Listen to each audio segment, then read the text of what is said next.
If you want to use Samsung phone's inbuilt app scanner to find any malicious app, then what you do is go ahead and open settings. Then you have to go to device care, open it, go to this option app protection, select scan phone.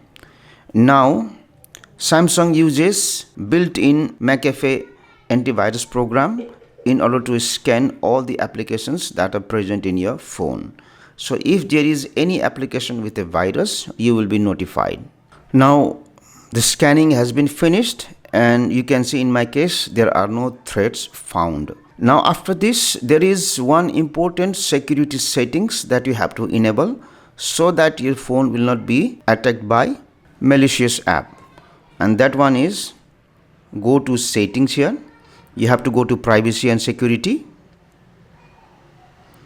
open it, and there is an option here, auto blocker. Enable this option. Now once you enable this option, you will not be able to install unauthorized apps from third party.